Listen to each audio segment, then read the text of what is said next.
పరిశుద్ధుడా దయగల తండ్రి నీకు వందనాలు. ఈ వాక్యము నేను బోధిస్తే కాదు, మీరు బోధించండి. ప్రజలకు అర్థమయ్యే రీతిలో మీరు మాట్లాడి మీరే సహాయపడమని యేసు నామమున అడుగుతున్నాము తండ్రి, ఆమేన్. మంచిది. పరమగీతం అనగా పరసంబంధమైన గీతం. ఇది యొక్క పరమగీతం అంటే ఎవరు రాశారంటే సొలొమోను రాశాడు. సామెతలు, ప్రసంగి, పరమగీతం ఈ మూడు కూడా సొలొమోను రాశాడు.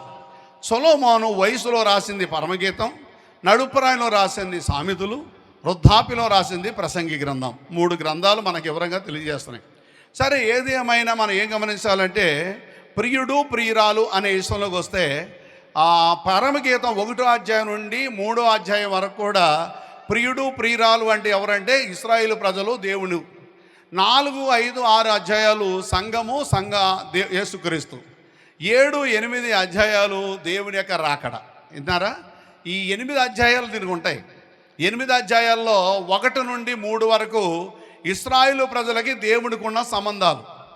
ఈ 3, 4, 5, 6 అధ్యాయాలు సంఘానికి యేసుక్రీస్తుకున్న అనుబంధాలు. 7, 8 దేవుని యొక్క రాకడ సూచనలు. ఈ గ్రంథాలు మీరు అర్థం చేసుకుంటే బైబిల్ అర్థమైపోద్ది. నాకు ఎక్కువగా పరమగీతం, ప్రకటన గ్రంథం చెప్పాలని ఈ 2 గ్రంథాల మీద నేను మనసు కలిగి ఉన్నాను. ఎందుకనంటే ఈ గ్రంథాలు ఎవరు చెప్పటం లేదు, ఎవరు చెప్పేవాళ్ళు లేరు కూడా. ఇది కష్టంతో కూడింది. ఇది చాలా కష్టంగా సిద్ధపాటు చేసుకోవాలి. ఈ మాటలు ఎవరికి అర్థం కాదు.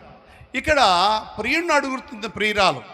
ఎవరు ప్రియురాలు అని చెప్పాల్సి వస్తే ప్రియుడు గొర్రెలు మేపుతున్నాడు. గొర్రెలు కాపరి. ఈమె కూడా షోలమితి కూడా గొర్రెలు మేపుతుంది. అయ్యా, నీ మంద అడుగు జాడలు. ఇక్కడ ఏమంటున్నానంటే నువ్వు ఎక్కడ మేపుతావో చెప్పు నా ప్రాణప్రియుడా. నీ మందను ఎచ్చట మేపుదవో, మధ్యాహ్నం ఎచ్చట నీడకు తోలుకొని పోతావో చెప్పు.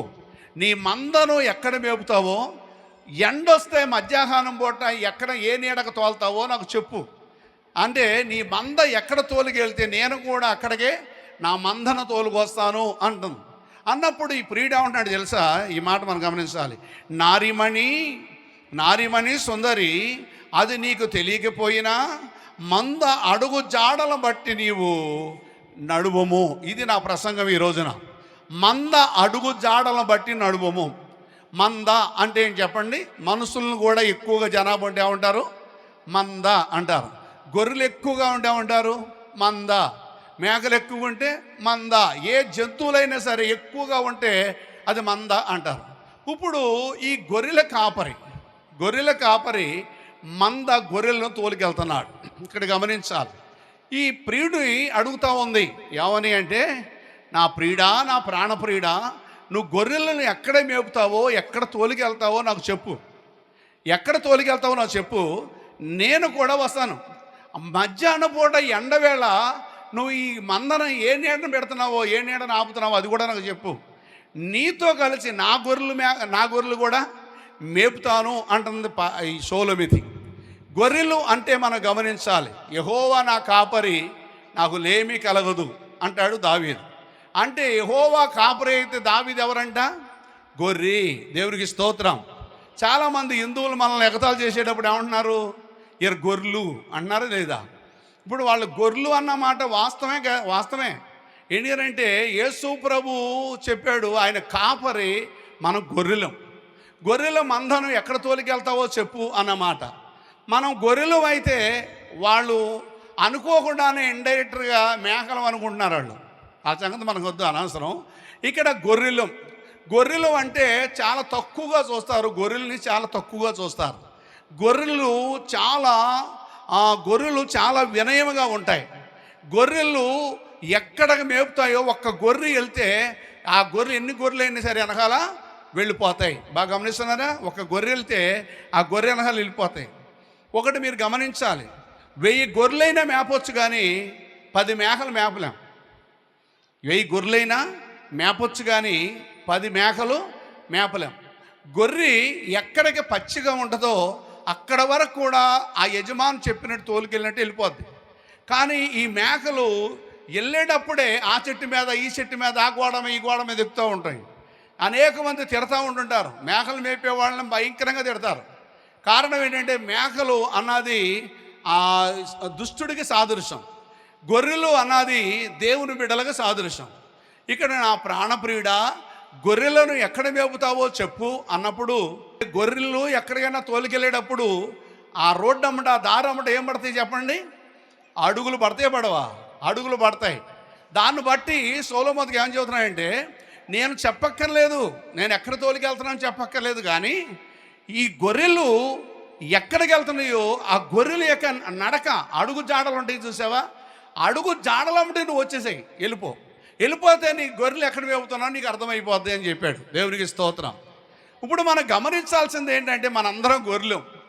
ఈ గొర్రెలు కాసేవాడు ఉన్నాడు, షోలమితి సంఘం. ఈ సంఘం అంతా కూడా మరి గొర్రెలు మేపే గాడికి వెళ్ళాలి, గొర్రెల గాడికి వెళ్ళాలి. ఇప్పుడు గొర్రెలతో సహవాసం చేస్తే మనం గొర్రెలా బ్రతుకుతాం. ఇప్పుడు మేకలే, గొర్రెలే కదా. ఇప్పుడు దేవుడు ఏం చేస్తాడంట, యేసుప్రభు కూడా మాట చెప్పాడు, నా రాకడలో గొర్రెలను మేకలను వేరు చేస్తాను అన్నాడు. గొర్రెలు అంటే దేవుని బిడ్డలు, దేవునికి లోపడేవాళ్ళు. మేకలు అంటే దేవునికి ఇష్టానుసారంగా నడిచేవాళ్ళు కాదు, ఇష్టానుసారంగా ఎదురు తిరిగే స్వభావం కలిగిన వారు మేకలు. ఇప్పుడు మనం మేకల్లాగా ఉండాలా, గొర్రెల్లాగా ఉండాలా అంటే దేవుడు కోరుకునేది గొర్రె, మనం గొర్రెల్లాగా ఉండాలి. ఇంకా బైబిల్లో చాలా చోట్ల ఏమన్నాడంటే, 100 గొర్రెలు ఒక గొర్రె తప్పిపోతే 99 గొర్రెలు వదిలిపెట్టి ఒక్క గొర్రె కోసం ఆయన వెదిగాడు, కొండలు లోయలు ఎదిగాడని బైబిల్లో మనం చూస్తాం. అలాగే గొర్రె అనే విషయంలోకి వస్తే మనం ఎన్నోసార్లు తప్పిపోయినప్పుడల్లా మనల్ని ఏం చేశాడు, ఆయన కాపాడుకుంటూ వచ్చాడు. ఇక్కడ మనం ఏం నేర్చుకోవాలి అని చెప్పాలి చూస్తే, నువ్వు గొర్రెల యొక్క మందల అడుగు జాడలో నడువుము. ఈ రోజున ప్రసంగం మంద అడుగు జాడలో నడువుము. మంద అంటే ఎవరు? ఈ గొర్రెల మంద అంటే ఎవరు అని బైబిల్లో మనం చెప్పాల్సి వస్తే, ఆది కాండం గాయించి ప్రకటన గ్రంథం వరకు గొర్రెల మందలు ఉన్నాయి, మేకల మంద ఉన్నాయి. విన్నారా? గొర్రెల మంద ఉంది, మేకల మంద ఉంది. గొర్రెల మంద అంటే ఎవరు అంటే దేవుని మాట లోపడిన వారు. మేకల మంద ఎవరంటే దేవునికి మాట విననివారు. విన్నారా? బైబిల్లో దేవుని మాట వినేవారు ఉన్నారు, దేవుని మాట విననివారు ఉన్నారు. కనుక ఇప్పుడు మనం ఎటు వెళ్ళాలి? గొర్రెల అడుగు జాడలోకి వెళ్ళాలా, మేకల అడుగు జాడలోకి వెళ్ళాలా? గొర్రెల యొక్క అడుగు జాడలో మనం నడవాలి. ఈ గొర్రెలు ఎక్కడికి వెళ్తున్నాయి, ఈ గొర్రెలకు ఉన్న స్వభావం ఏంటో ఈరోజు మనం నేర్చుకోబోతున్నాం. చక్కగా దేవుని వాక్యం శ్రద్ధగా ఇంటి వాక్యం మీకు చాలా అర్థం అవడానికి అవకాశం ఉంది. ప్రకటన గ్రంథం, పరమగీతం అంత తొందరగా అర్థం కాదు, అంత తొందరగా మాకే అర్థం కాదు. ఒక ప్రసంగం సిద్ధపడి చేయాలంటేనే ఎంతో టైం పడుతుంది, నాకు ఎంతో కష్టపడతాను. ఈ మంద అడుగు జాడలను బట్టి పొమ్ము అనే మాటను మనం ఏం గమనించాలంటే, గొర్రెల మంద ఎట్టెళ్తుందో నువ్వు కూడా అట్టే వెళ్ళు. ఆ గొర్రెల మంద ఎక్కడ మేతనయ్యో నువ్వు కూడా అక్కడ మేయి. గొర్రెల మందని ఎక్కడ తోలికెళ్తున్నాడో ఆ కాపరి అక్కడికే తీసుకెళ్ళు. అందుకని దావీదు ఏమంటాడంటే, ఆయనే నా కాపరి, ఆయన ఏం చేస్తాడు, గొర్రెలకు మంచి కాపరి అన్నాడు. పచ్చిగల చోట్ల నన్ను పరుండు చేస్తాడు, శాంతికరమైన జలముల యొద్ద నన్ను నడిపిస్తాడు, ఆయన నన్ను నడిపిస్తాడు అంటూ ఏమంటాడంటే, గొర్రెలను నడవలేని ఉంటాయి కదా, ఆయన ఏం చేస్తాడంటే మెల్లగా నడిపిస్తాడు. నడవలేని గొర్రెలు ఏమైనా ఉన్నాయి అనుకోండి, మెల్లగా నడిపిస్తాడు. గొర్రెలన్నింటినీ ఒక చోట సమకూరుస్తాడు. ఎక్కడ మేత పచ్చగా ఉందో అక్కడ తీసుకువెళ్తాడు. తర్వాత ఏం చేస్తాడో తెలుసా, రాత్రిపూట గొర్రెలన్నీ పడుకుంటాయి కానీ ఆ కాపర పడుకోడు. తోడేళ్ళు అడుగు జాడలు. నేను 3 ప్రశ్నలు చెప్తాను, ఎక్కువ చెప్తే మళ్ళీ మీరు ఇబ్బంది పడుతున్నారు, నాకు వార్తలు అందుతున్నాయి, అట్లా వద్దు. కానీ 3 విషయాలు చెప్పి ఈరోజు ముగిస్తా. చూడండి, గొర్రెల యొక్క అడుగు జాడలు ఎలాగుంటాయో చూద్దాం. యోబు గ్రంథం యాకోబు 2:21 తెలుసబడలేదా? ఇప్పుడు మనము గొర్రెల అడుగు జాడలు అంటే ఏం చెప్పన్నా, ఇప్పుడు అబ్రహాము కూడా గొర్రె, అబ్రహాము కుమారుడు కూడా గొర్రె. ఇప్పుడు గొర్రె అనే విషయంలోకి వస్తే యాకోబు ఏమంటాడు చేసా, ఇక్కడ పక్కన మాట అంటాడు, మన పితృడైన అబ్రహాము తన కుమారుడైన ఇస్సాకు బలర్పించినప్పుడు నీతిమంతుడుగా తీర్చబడలేదా? ఇప్పుడు గొర్రెలు అడుగు జాడలు అంటే ఇప్పుడు మనం ఎవరు అడుగు జాడలు నడవాలి?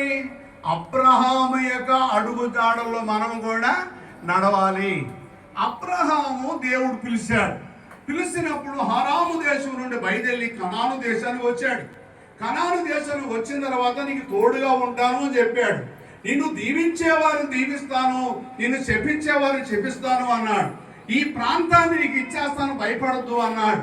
అబ్రహాం ఏమన్నాడంటే, దేవా నాకు ఎన్ని ఇచ్చినా సుఖమే ఉంది, నాకు గర్భఫలం లేదు కదా అన్నాడు. గర్భఫలం కూడా నేను ఇస్తున్నాను, నీకు వారసుడే పోతున్నాను అని చెప్పాడు. ఇస్సాకుని వారసుడిగా ఇచ్చాడు. కారణం ఏంటంటే దేవుడు ఆ వాగ్దానం చేశాడు. ఇస్సాకు పుట్టక ముందే వాగ్దానం చేశాడు. ఇదిగో ఆకాశ నక్షత్రాలు చూడు, ఇగో భూమి మీద ఇసుక చూడు, అంతమంది జనాభాని చేసేస్తాను అన్నాడు. సరే మంచిది.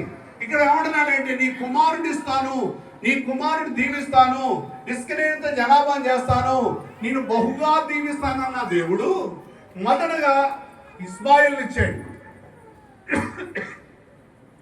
ఇస్మాయిల్ ఇచ్చాడు, తర్వాత ఇస్సాకుని ఇచ్చాడు. ఇస్మాయిల్ని దేవుడు పంపించేమన్నాడు, పంపించేశాడు. ఇస్మాయిల్ ఆగరు వెళ్ళిపోయిన తర్వాత ఇస్సాకు ఒక్కడే మిగిలిపోయాడు. ఇస్సాక్కి బలర్పించడం నేర్పాడు, ఇస్సాక్కి ప్రార్థన నేర్పాడు. అబ్రహాము 100 సంవత్సరాల వయసు, ఇస్సాక్కి 12 సంవత్సరాల వయసు. ఈ 12 సంవత్సరాల వయసులో పిల్లడితో శక్తిగా ఆడుకుంటున్నాడు. బాగా గమనిస్తున్నారా? మనకి మగపిల్లలున్నా ఆడపిల్లలున్నా వాళ్ళ మీద ఉండదు, కానీ మనవాళ్ళ మీద ఎక్కువ ప్రేమ ఉంటుంది. ఎందుకని అంటే వాళ్ళు పెద్దోళ్ళు అయిపోయారు, ఇక వాళ్ళ గురించి మనం ఆలోచన చేయాల్సిన పని లేదు. ఎక్కువగా ధ్యాస ఎక్కడ ఉంటుందండి? మనవాళ్ళ మీద, మనవరాళ్ళ మీద ఉంటుంది. అలాగే వయసు అయిపోయిన వాళ్ళకి ఎవరి మీద ఉంటుంది అంటే చిన్న పిల్లల మీద ఉంటుంది. అబ్రహాము ముసలి కాలంలో అంటే వృద్ధాప్యంలో వారసుని చేస్తాడంట, ఇసుకలేనంత జనాభాని చేస్తాడంట, నా కొడుకు ద్వారా ప్రపంచ దేశాలను దీవిస్తాడంట, ఈ కొడుకే దీవించబడుతున్నాడని ఆనందంగా ఉండిపోతున్న ఆ సందర్భాల్లో ఈ 22 అధ్యాయంలో వచ్చేవాడు ఏం చేశాడు తెలుసా? అబ్రహామా, నీకు మాట చెబుతున్నాను, నువ్వు ప్రేమిస్తున్నా నీ కుమారుని నాకు బలర్పించమన్నాడు. గుండె టకాని ఉంటుంది కదా, ఒకేసారి ఆ మాట చెప్పగానే గుండె దడగొట్టేస్తుంది. ఇదేంటయ్యా, గొర్రెలు అర్పించండి అర్పిస్తాను, మేకలు అర్పించమని అర్పిస్తాను, ఒకే కొడుకు, ఒకడిని పంపించేశావు, ఇస్మాయిల్ పంపించేశావు, ఇప్పుడు ఇస్సాకు ఒక్కడే కదా, ఇస్సాకు ఒక ముద్దుల కుమారుడు, వయసు అయిపోయిన తర్వాత పుట్టాడు, ఈయన్ని 12 సంవత్సరాలు వచ్చినాయి, అన్ని విద్యలు నేర్పుతున్నాను వీడికి, ఈడుతో నేను కళ్ళతో పొద్దున్న లేచిన సాయంత్రం దాకా ఆడి మొహం చూసి బతుకుతున్నాను, అలాంటి నవ్వుతూ ఆడుతూ సంతోషంగా ఉన్న ఈ పిల్లోడిని తీసుకెళ్ళి బలర్పించమంటున్నావు, ఇది న్యాయమేనా అని అడగలేదు. కానీ అబ్రహాము దేవుని మాటకు లోపడి ఆ కుమారుని తీసుకొని 2 పనివారిని తీసుకొని మోరియా ప్రాంతానికి వెళ్ళాడు. మోరియా ప్రాంతానికి వెళ్ళి మోరియా ప్రాంతంలో 2 పనివారిని పెట్టి, నేను నా కొడుకు వెళ్ళి బలర్పించి వస్తాము, ఇక్కడే ఉండండి అని చెప్పాడు. అక్కడికి వెళ్ళిన తర్వాత వెళ్ళేటప్పుడు అడుగుతున్నాడు ఇస్సాకు, నానా కత్తులున్నాయి, కత్తి ఉంది కానీ వధించడానికి గొర్రెది అని చెప్పాడు. తండ్రి హృదయం ఎంత బాధపడదో ఒకసారి ఆలోచించండి.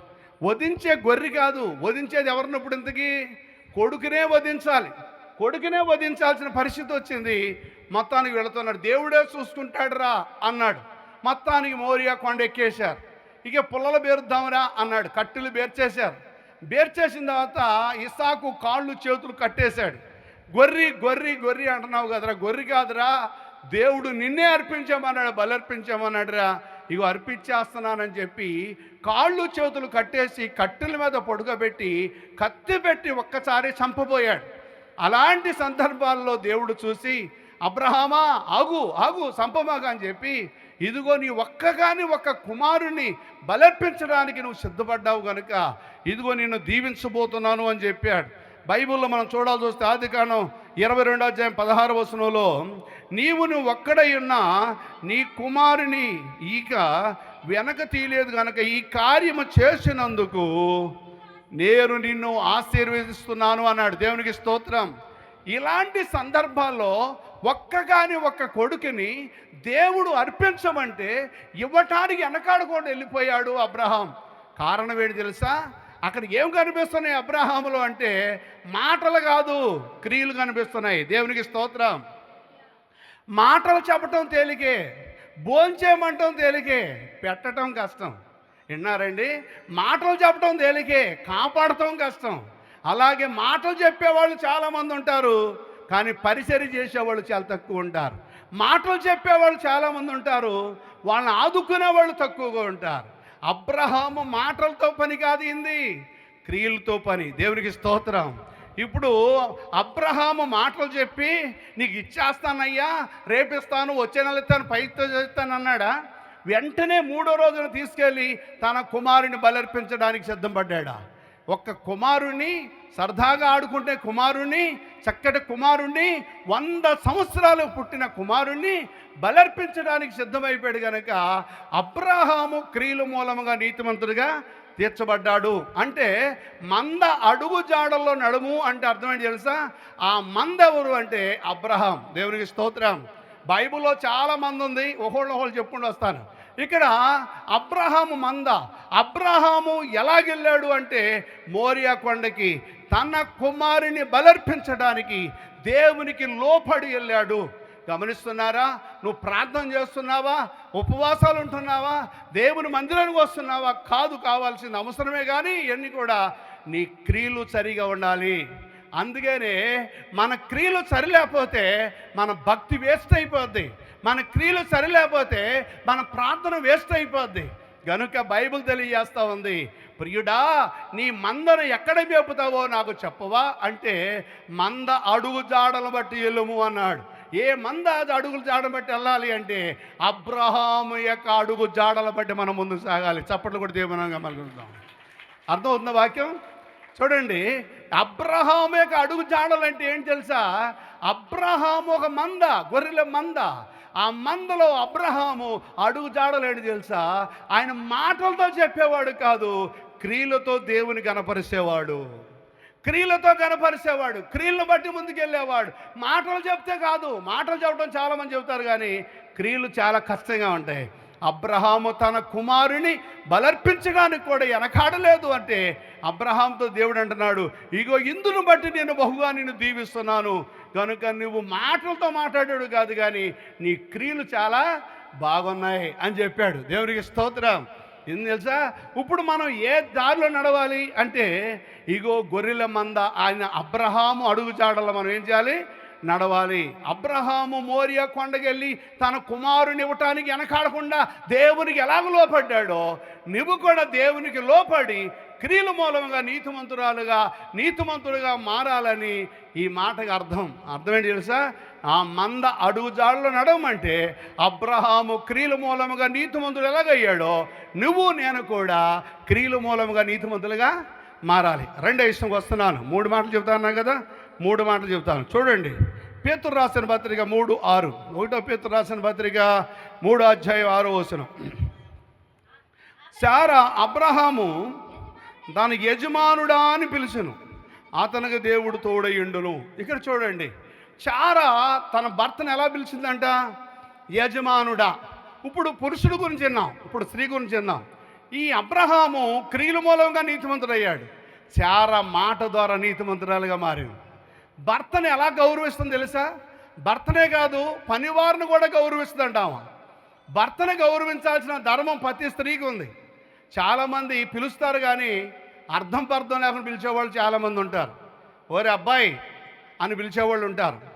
భర్తను పట్టుకొని అబ్బాయి ఏంటండి అర్థం లేకుండా రకరకాలు పిలిచేవాళ్ళు ఉంటారు. కొంతమందిను స్టైల్గా రకరకాలు పిలుస్తారు. ఓయ్ ఓయ్ ఓయ్ అనేవాళ్ళు కొంతమంది ఉంటారు. అనేవాళ్ళు కొంతమంది, ఏదో భాష, ఇదే భాష మాకు అర్థం కాదు. ఓయ్ అనేవాళ్ళు కొంతమంది, అనేవాళ్ళు కొంతమంది. ఓయ్ అంటే భర్తను పిలిచినట్ట, అదొకటి. ఇంకా ఇప్పుడు కొత్త స్టైల్ ఏంటంటే భర్తను ఒరేయ్ అని పిలవటం. ఇక ఇలాంటి సందర్భాలు బయలుదేరి చాలా చోట్ల కూడా యారా అనే సంభాయాలు ఉన్నాయి. కానీ ఇలాంటి స్వభావం కాదు. శారా గుణ లక్షణం అలాంటిది కాదు. శారా గుణం చాలా విలువైంది. శారా ఏం మాట్లాడుతుందో తెలుసా? శారా అబ్రహాముకు యజమానుడా అని పిలిచింది. నా యజమానుడా. మీరు పిలిచారా? ఎవరన్నా పిలిస్తే చేతులు పైకెత్తారా? అమ్మా ఎవరైనా నా యజమానుడా అని పిలిచానన్న వాళ్ళు ఎవరన్నా చేతులు పైకెత్తారా? ఎవ్వరు ఎత్తారు. ఎందుకంటే మీరు కోపాలు వచ్చినప్పుడు ఒక రకంగా ఉంటారు, కోపం లేనప్పుడు ఒక రకంగా ఉంటారు. ఒక ఆమె ఉంది, నాకు తెలిసి పేరు చెప్పలే, కానీ సమాజంలోకి వచ్చినప్పుడు ఏమండి అని దీర్ఘం తీద్ది, లోపలికి వెళ్ళినప్పుడు నీ పనికి మాలిన పనుడు చేస్తా ఉంటుంది. అలాగా ఇంట్లో ఒక పాయింట్, బయటకు వచ్చినప్పుడు ఒకటి, సమాజంలో మాత్రం ఏమండి అని గౌరవిస్తుంది, ఇంటికి వెళ్ళిన తర్వాత సీపురు గట్ట పట్టుకుంటుంది. ఇలాంటి వాళ్ళు చాలామంది ఉన్నారండి. ఇక్కడ నీతిమంతురాలు అనిపించుకోవాలంటే నువ్వు భర్తకి లోపడాలి. భర్తకు లోపడాల్సిన ధర్మం ఉంది. వాడు దుర్మార్గుడైతే మనం చేసేదేం లేదు, వాడు పాపిష్టుడైతే మనం చేసేదేం లేదు. కనుక భర్తను గౌరవించాల్సిన ధర్మం ఉంది. అది సమాజంలో అయినా మాట్లాడాలి, ఇంట్లో అయినా మాట్లాడాలి. గౌరవించి మాట్లాడితే ఆ వ్యక్తి గౌరవం మిగులుతానికి అవకాశం ఉంది. ఏమని చెబుతుంది ఇక్కడ? యజమానుడా అని పిలుస్తూ ఉంది. భర్తను ఏమని పిలుస్తుందమ్మా? యజమానుడా అని పిలుస్తూ ఉంది. మీరు ఏం చేయాలంటే యజమానుడా అని పిలవచ్చు, ఇంకా మంచిది. ఏమండి అంటాం, ఇంకోటి మంచిది. మరీ ఘోరంగా ఏంటంటే ఓయ్ ఆయ్ అని అంటాం మానేసి, ఆ భాష మానేసి చక్కగా అబ్బాయి, ఎక్కడో ఒక అమ్మాయి పిలుస్తుంది మధ్యలో విన్నాను, అబ్బాయి అంటుంది. అబ్బాయా? ఎవరు ఈ అబ్బాయి అంటే మా ఆయనే అబ్బాయి అంట. ఏం భర్త అబ్బాయి ఏంటి అసలు అర్థం కదా. భర్తే అబ్బాయే కనుక భర్తను అబ్బాయి అని పిలవద్దు, యావండి అని పిలవండి, అది యజమానుడా అని పిలవండి. గౌరవం ఇవ్వండి, మర్యాద ఇవ్వండి. కాస్త వాళ్ళు 10 మందిలో సమాజంలో తల ఎత్తుకునే వాళ్ళగా చేయండి. గుణవతి అయిన స్త్రీ ఏం చేస్తుందంటే భర్త తల ఎత్తుకునే పని చేస్తుంది. కొంతమంది ఏం చేస్తారంటే 10 మందిలోనే పరువు తీసి పడేస్తారు. నీ బతుకు నాకు తెలుసులే అంటారు, నీ సంగతి నాకు తెలుసులే అంటారు, నువ్వు రా ఇంటికి సంగతి వెళ్తావు అంటాడు, చీపురు కట్టలు పట్టుకుంటారు. రకరకాలైన మనుషులు ఉంటారు. అలాంటి మనుషుల్లో నీతిమంతులు కాదు. కానీ తన భర్తను, సమాజాన్ని, సంఘాన్ని, గ్రామాన్ని, ప్రజలను కూడా గౌరవించాల్సిన స్త్రీ అయితే ఎవరైతే ఉన్నారో వాళ్ళే నీతిమంతులు. వారి యొక్క అడుగుజాడలు మనం నడవాలి. దేవునికి స్తోత్రం. మీరందరూ ఎవరి అడుగుజాడలు నడుస్తారు చెప్పాలి. శారా అడుగుజాడల్లో చెప్తారా మీరు? ఈ రోజు నుంచి మీ భర్తల దగ్గర మేము ఏమి విన్నాలో తెలుసా? నిజంగా నా భార్య శారా అడుగుజాడలో నడుస్తుందండి, ఓయ్ ఆయ్ అంట మానేసి యజమానుడా అంటుందని వాళ్ళు చెప్పాలి. నాకు చెప్తారా? ఇవాళ నుంచి చెబుతారా? ఇప్పుడు ఏ అడుగుజాడలో నడవాలంటే దేవుడు శారాను కూడా దీవించాడు. ఆమె ఫస్ట్ పేరు శారాయి వద్దు శారాగా పెట్టేశాడు. కారణం ఏంటంటే యువరాణిగా మార్చేశాడు. కారణం ఏంటి తెలుసా? అబ్రహామును దీవించిన దేవుడు శారాను కూడా దీవించాడు. ప్రియమైన దేవుని పిల్లలారా, శారా ఎంత గొప్పదో తెలుసా అండి? అబ్రహాం ఎంత గొప్పడో తెలుసా? ఆ భార్య భర్తల గురించి ఒక్కోసారి ప్రసంగంలో నేను మాట్లాడుతున్నా, పెళ్లి ప్రసంగాల్లో. అబ్రహామును దేవుడు పిలిస్తే శారా కూడా వెనకాల బయలుదేరి వచ్చేసిందంట. ఎన్ని కిలోమీటర్లు? 600 కిలోమీటర్లు. మనవాళ్ళు అయితే 6 కిలోమీటర్లు కూడా వెళ్ళరు. ఎందుకనంటే నిన్ను పిలిస్తే నువ్వు వెళ్ళు, నేను ఇక్కడే ఉంటా. నువ్వు పిలిస్తే నువ్వు వెళ్ళు, నీ బతుకు నీదే, నా బతుకు నాదే అంటారు. అలా కాదు. కానీ యజమానుడు అబ్రహాము దేవుడు నన్ను పిలిచాడు అంటే శారా అంట తన పుట్టింటోళ్ళు కూడా ఒక మాట చెప్పలేదంట, వచ్చేసిందంట అబ్రహాం వెనకాల వచ్చేసిందంట. అలాంటి యొక్క ప్రేమ కలిగి ఉండాలి. భార్య భర్తల్లో ప్రేమ చాలా అవసరం. పోట్లాట్లు, గొడవలు, తిట్టుకుంటాలు, బూతులు ఇలాంటివి చూస్తే పిల్లలు కూడా అదే నేర్చుకునే భావాలు ఉంటాయి. పిల్లల ముందు తిట్టుకుంటాం కరెక్ట్ కాదు. నువ్వు కూడా నీ యజమాని గౌరవించాల్సిన ధర్మం బైబిలే చెబుతుంది. నీకు శిరస్సు ఎవరంట? నీ భర్తే శిరస్సు మొండం కదా. ఇప్పుడు నువ్వు నీ భర్త ఉన్నంత కాలమే నీకు యాలవి ఉంటుంది. నీకు భర్త ఉన్నంతకాలం యాలవి ఉంటుంది. నీ భర్త లేకపోతే నీకు యాలవి తగ్గిపోద్ది. నిన్నందరూ చులకనగా చూస్తారు, అందరూ తక్కువగా చూస్తారు, ఎరుచూపులు చూస్తారు. నీ భర్త నీ దగ్గర ఉన్నంత చెప్పు ఎవడో నీ ఎరుచూపులు చూడడు. ఎందుకు తెలుసా? భర్త ఉండాడు ఈమెకి అన్న ఉద్దేశంతో ఉంటుంది. ఎరుచూపులు చూడరు. ఎందుకనంటే ఈ యొక్క ఎప్పుడైతే మనము భర్త నాది శిరస్సు చూసారా? గమనించాలి. శిరస్సులో ఉన్న వాల్యూ అయిన వస్తువులు ఉన్నాయి కదా. కళ్ళు ఉన్నాయి. ఈ కళ్ళు ప్రపంచాన్ని చూస్తున్నాయి. చెవులు మంచి మాటలు వింటున్నాయి, చెడు మాటలు వింటున్నాయి, అవునా కదా. చెవులు, ముక్కు ఆయుష్ అంటే శ్వాస పీల్చుకుంటుంది. ముక్కు లేకపోతే ముక్కు అరగంట మూతే ఏమవుద్ది? పరదేశులమే ప్రియులారా. ఎందుకనంటే ముక్కు మూతే అరగంట పరదేశులు ప్రియులారా. ముక్కు ఇక్కడే ఉంది. నోరు కూడా తినేదంతా ఎక్కడికి వెళ్తుపోతుంది? ఇక్కడే. బూతులు తిట్టాలని ఇటించే వస్తాయి. ఇవన్నీ కూడా శిరస్సులో ఉండిపోయినాయి. ఒకవేళ నీ భర్త శిరస్సు అనే వ్యక్తి లేకపోతే నువ్వు మొండిగా మారిపోయే పరిస్థితులు ఉంటాయి. ఆ మొండు వల్ల ఏ లాభం లేదు. నిన్ను ఎవరు గౌరవించేవాళ్ళు ఉండరు. ఒకవేళ దుర్మార్గుడైతే, పాపిష్టుడైతే, పనికిమాలుడైతే, శాంత వేస్తుగాడైతే దాని గురించి మనం చెప్పేదే ఉండదు. కానీ ఒకవేళ మంచివాడైతే మాత్రం ఖచ్చితంగా ఆ వ్యక్తిని మీరేం చేయాలి? గౌరవించాల్సిన ధర్మం ఉంది. ఏ అడుగుజాడలో నడవాలి మీరు? శారా అడుగు జాడలో నడుస్తామన్న వాళ్ళు చేతులు పైకి ఎత్తండి. అమ్మగారులు చేతులు ఒక్కడి పైకి ఎత్తట్లా. ఇక్కడి నుంచి ఈ రోజు నుంచి శారా అడుగు జాడల్లో చేతులు పైకి ఎత్తండి అమ్మా. యజమానుడు అంటే తప్పేముందమ్మా? యజమానుడు అంటే తప్పేముంది? ఒక్క చెయ్యి ఎత్తారండి. అసలు ఏంది వింటారా మీరు? వినరా వాక్యం ఇంతకీ? అసలు దేవుడికి లోపడతారా లోపడరా? పోని చారా మాట మీరు వినరు. మీ పక్కన వాళ్ళు ఎవడైనా భర్తనే ఒరే అన్నానుకో, ఆ అడుగులో నడిచేవాళ్ళని చేతుల పైకి ఎత్తండి. అట్టాగే ఎత్తరు. కారణం ఏంటంటే ఒరే అరే అని భర్తని అవమానపరిచి కించపరిచే వాళ్ళు సహవాసం పట్టొద్దు, వాళ్ళు అడుగుజాడలు నడవద్దు. ఎవరు అడుగుజాడలు నడవాలి? శారా అడుగు జాడల్లో నడవాలి. అప్పుడే నీకు గౌరవం, అప్పుడే నీలో ఉన్న నీతి కలుగుతుంది. అలాంటి నీతి నీకు కావాలంటే శారాలాగా నువ్వేం చేయాలి చెప్పండి? నీ యజమానికి, నీ భర్తకు గౌరవించు. భార్యలారా మీ భర్తలకు లోపడండి. భార్యలారా భర్తలారా మీ భార్యలను ప్రేమించండి. నేను ఒకటి చెబుతున్నా, ఒకవేళ రేత్రిపూట 12 గంటల ప్రాంతంలో నువ్వు బయటకు వస్తే ఏదో పనిలో తలకాయ లేకుండా మొండి మీద తిరుగుతుంది అనుకోండి, బజారంట ఆ రోడ్డు నెంబర్ తిరుగుతుంది. రేత్రిపూట 1 గంటకి ప్రాంతంలో ఏదో పని మీద బయటకు వచ్చావు అనుకోండి, తలకాయ లేకుండా ఒక అమ్మాయి తిరుగుతుంది అనుకోండి, నువ్వేం చేస్తావు? అమ్మా ఎంత బాగుందిరా అని ఫోటో తీసుకుంటావా? అవునా? ఫోటో తీసుకుంటావా?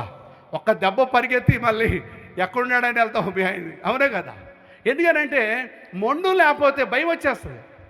అందువల్ల మొండు లాంటోడు చిరస లాంటోడు కనుక నీ భర్త గౌరవించడంలో మేలుంది, దానివల్ల ప్రయోజనాలు ఉన్నాయి. మనం ఏ అడుగుజాడలు నడవాలి?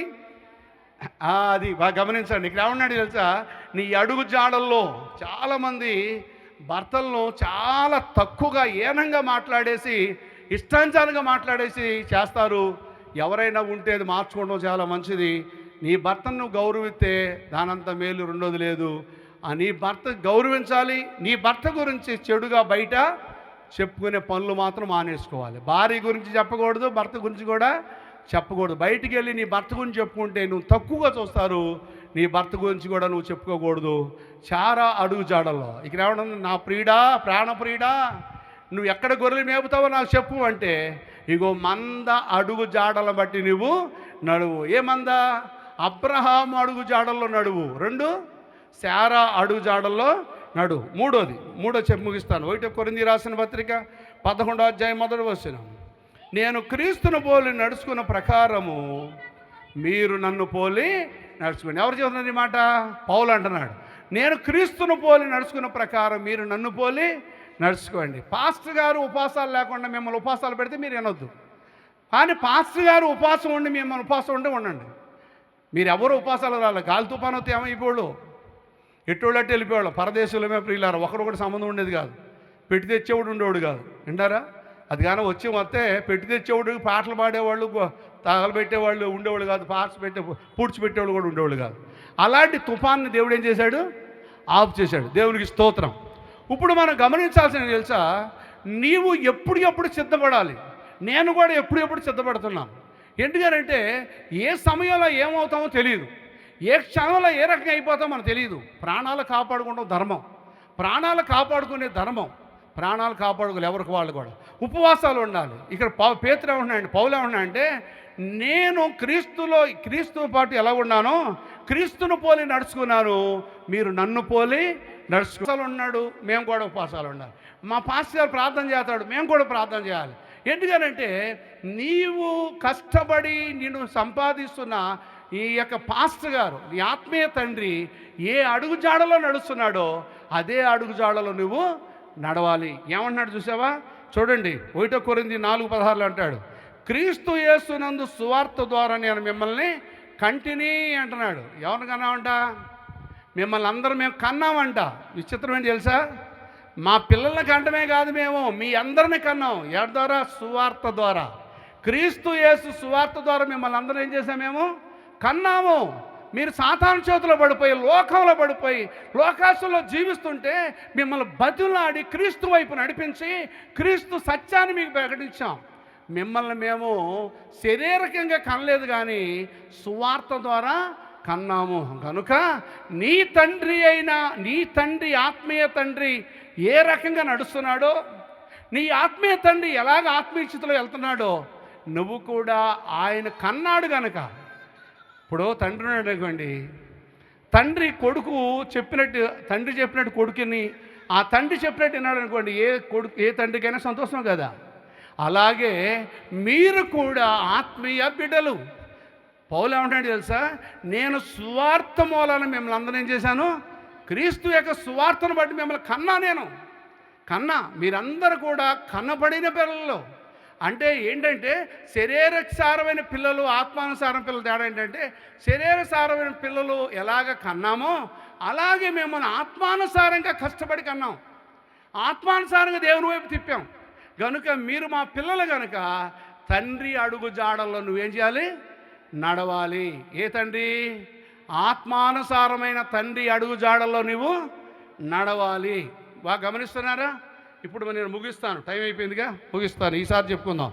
నా ప్రాణప్రియుడా, నీ మందను ఎచ్చట మేపుదువో, మధ్యాహ్నమున ఎచ్చట నీడకు తోడుకొని పోదువో చెప్పుము.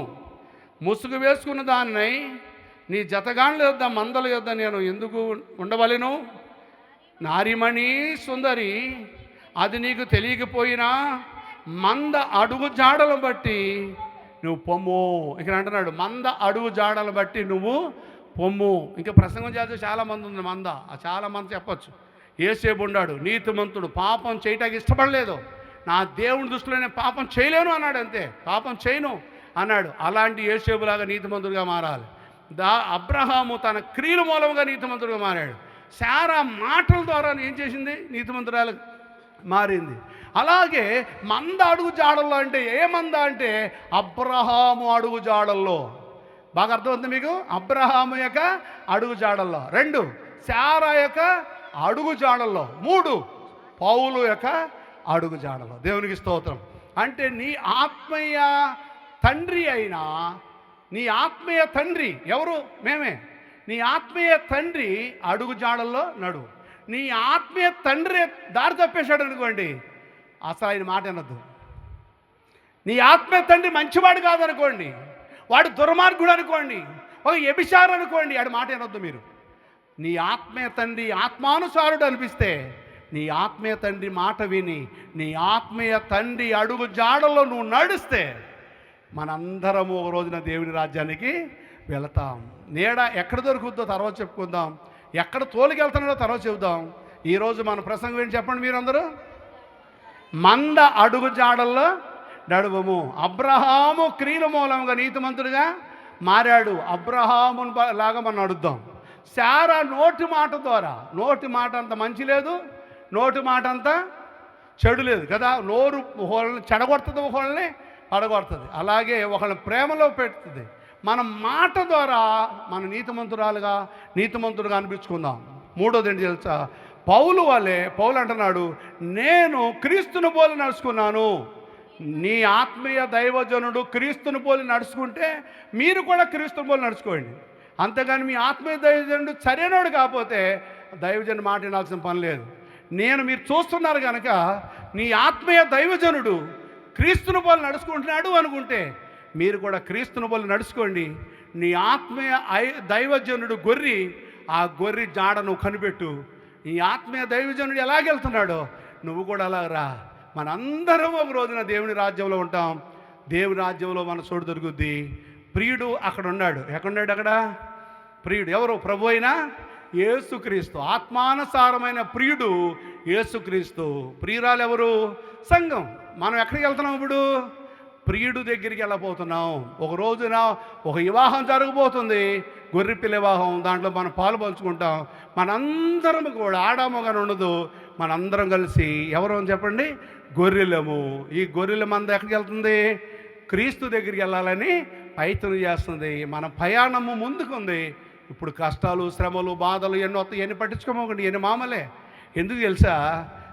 ఒక ఆయన ప్రసంగం చేశాడు, నాకు టైం లేదు చెప్పడానికి. ఏమని చెప్పాడు తెలుసా? క్రైస్తవులకే ఎక్కువ శ్రమలు వస్తాయంట. ఎందుకు వస్తాయి తెలుసా?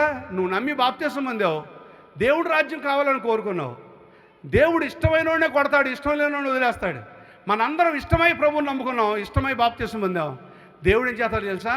మనము రాంగ్ స్టెప్ వేసినప్పుడల్లా, తప్పుడు అడుగులు వేసినప్పుడల్లా కొడతాడు. కొట్టి ఏం చేస్తాడు? మన నిత్య నరకం నుండి తప్పించి నిత్య రాజ్యం ఇస్తాడు. మనందరికీ నిత్య రాజ్యం ఇవ్వాలనే ఉద్దేశంలోనే నిన్ను కొడుతున్నాడు, బుద్ధి చెబుతున్నాడు తప్ప నీ మీద కోపంతో కాదు. ఇప్పుడు మా పిల్లల్ని కొట్టామంటే ఎందుకు కొడతాము? వాళ్ళ మీద ఉన్న ప్రేమతో. దేవునికి మన మీద ప్రేమ ఉంది. ఏదైనా దారి తప్పినప్పుడల్లా దెబ్బేస్తుంటాడు, సరే అవుతావు అని. సరే అవ్వలేదనుకో నరకానికి వెళ్ళిపోతావు. నువ్వు నమ్మే బాప్తిస్మం పొందావు. ఉదాహరణ ఏం చెప్పాలంటే, సంసోను ఢిల్లీలో చేతిలో పడ్డాడు, దేవుని మాట వదిలేశాడు, తప్పుడు పనులు చేశాడు. ఏమయ్యాడు? గానుగు లాగాడు, కళ్ళు పోయినాయి, శ్రమ పడ్డాడు, దాగోరు గుళ్ళోకి చచ్చాడు. చచ్చిపోయినప్పుడు అంత భయంకర ప్రమాదం ఎందుకు పెట్టాడు దేవుడు సంసోను కంటే? సంసోను దారి తప్పి తప్పుడు పనులు చేశాడు. అందువల్ల ఏం చేశాడు? శిక్ష పెట్టాడు. మళ్ళీ సంసోను పరలోక రాజ్యం తీసుకెళ్ళాడు లేదా? పరలోక రాజ్యానికి తీసుకెళ్ళాడు. మనందరినీ దేవుడు ఎందుకు దెబ్బ కొడుతున్నాడు, ఎందుకు బుద్ధి చెబుతున్నాడంటే మనందరినీ పరలోక రాజ్యాన్ని తీసుకువెళ్ళాలని. మనం నమ్మి బాప్తిస్మం పొందాం కనుక మనందరి మీద ఆయనకున్న ప్రేమ అని తెలుసా? మీరు నరకానికి వెళ్తాం ఆయనకి ఇష్టము లేదు. మనందరము దేవుని రాజ్యానికి వెళ్ళాలి. మనం పొరపాటు చేసినప్పుడల్లా కొట్టే మాట వాస్తవం. అట్ట కొట్టకపోతే మనం నరకానికి పోతాం. కొడతాడు, బుద్ధి చెబుతాడు, ఆయన రాజ్యాన్ని నడిపిస్తాడు. మంద అడుగు జాడలో నడుద్దాం. ఇంకా చాలా మంది ఉంది, వీలైతే వచ్చే వారం చెప్పుకుందాం. ఈ మాటలు దేవుడు దీవించునుగాక. ఆమేన్. అందరం కూర్చొని